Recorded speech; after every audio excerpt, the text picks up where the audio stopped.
Advocate Shazia निज़ामानी साहब के चवंदासीं पंहिंजे ख़्यालनि जो इज़हार करे जो टाइटल आहे असांजो जो reclaiming the right of education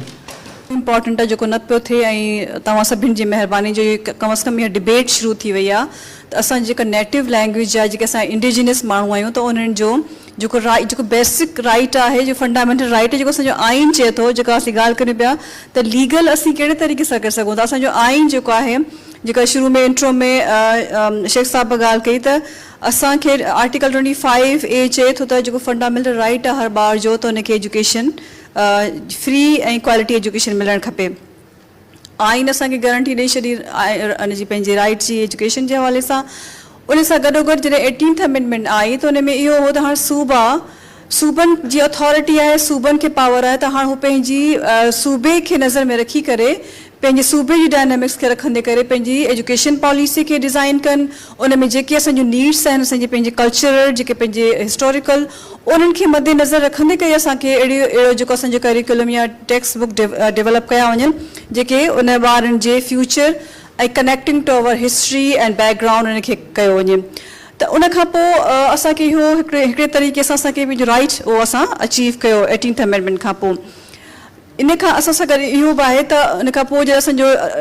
international ॾिसूं था त जेको ह्यूमन राइट्स जो जेको आहे ह्यूमन राइट्स इंटरनेशनल कन्वेंशन्स आहिनि उन में क्लियरली चयो वियो त mother tongue is universal right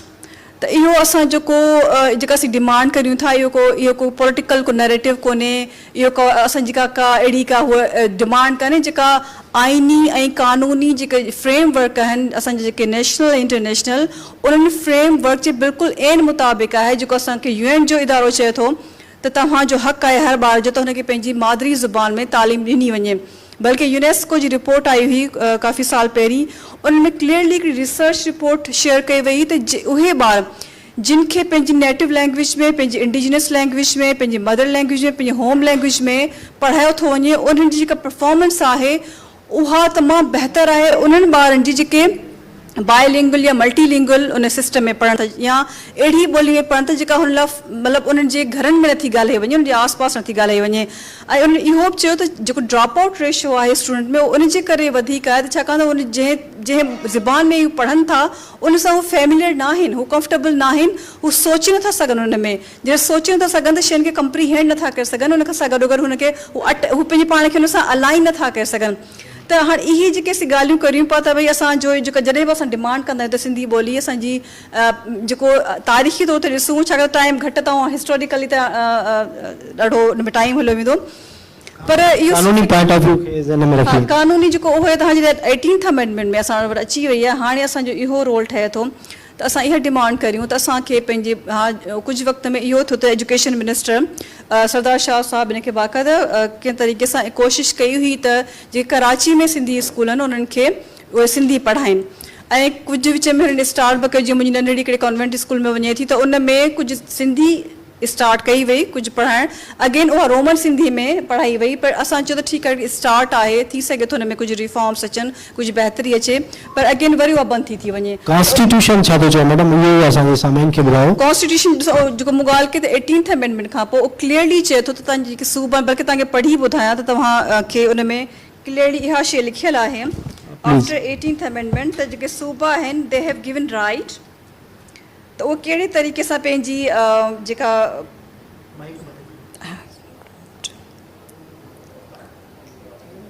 हा इन में इहो थो चवे त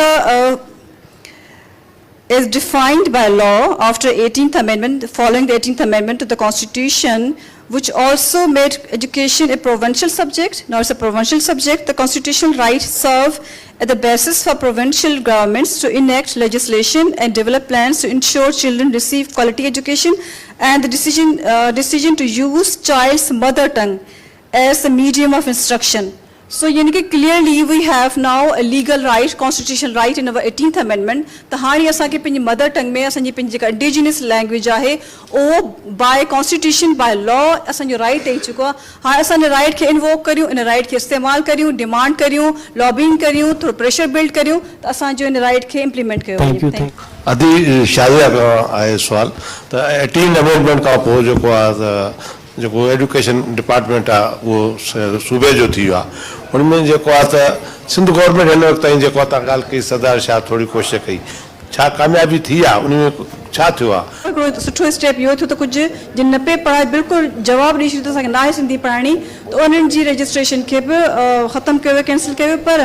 असांखे उहो जेका क्वालिटी जेका सिंधी जी पढ़ाई थी वञे उहा कंप्रोमाइज़ थियल आहे। उन में असांखे सुठा टीचर हिते अपॉइंट थियणु खपनि, उनजी बाक़ाइदा ट्रेनिंग थियणु खपे। सो इहो हिकिड़ो सिर्फ़ु तव्हां मूंखे हिकिड़ो मिंट ॾिजो, हिकिड़ी एडिशन करे छॾियां त असां वटि ॾाढी रेज़िस्टेंस ईंदी आहे असांजे पंहिंजे बाक़ी ॿियनि ॿोली ॻाल्हाइण वारनि खां, त बाबा छो असांजी त ॿोली जेका क़ौमी ॿोली फलाणी ॿोली आहे त उहा छो न। असांजे हा त असीं आस पास पंहिंजे नेबरहुड में ॾिसूं त असांजी इंडिया में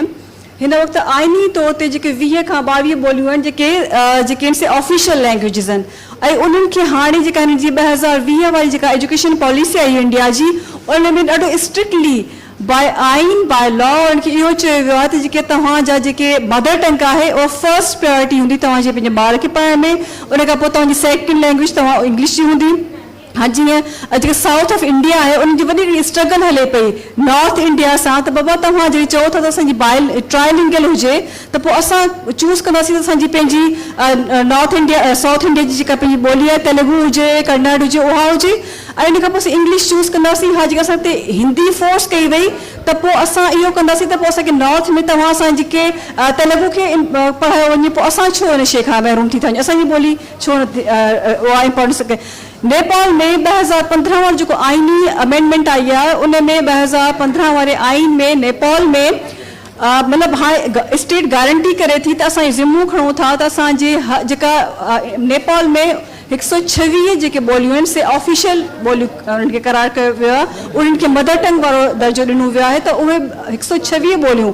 उन्हनि खे हाणे कंहिं न कंहिं तरीक़े सां तव्हांखे मदर टंग में पंहिंजे ॿार खे पढ़ाइणो आहे, उहे 126 ॿोलियूं उते हेॾो वॾो जेको आहे सो वॾी हिकिड़ी लार्ज स्केल ते इंतकाम शुरू थी वियो आहे। साॻी तरह बांग्लादेश आहे, बांग्लादेश में बि आइनी तरमीमूं आहिनि, उते बि चयो त बाबा जेका ॿार जी मदर टंग आहे उनखे उन में पढ़ायो वेंदो। असां वटि एॾी वॾी रेज़िस्टेंस अचे थी त न